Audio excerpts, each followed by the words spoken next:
một trong những cách điều chỉnh cảm xúc của người lười. Nice. Đơn giản thôi, đó là lúc mà họ tự nhiên hết lười. Và thực ra con người không tự nhiên hết lười đâu anh em, mà chỉ là cảm xúc đã thay đổi động lực của họ như thế này này.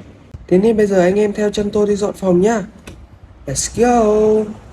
Đéo tin. Anh em có thể thấy phòng tôi luôn trong tình trạng như này, hay như này.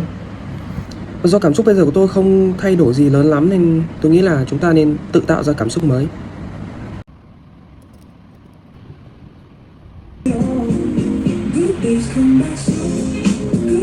That's it.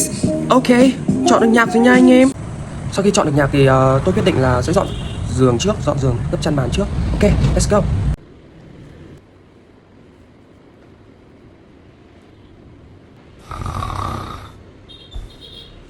Và đó là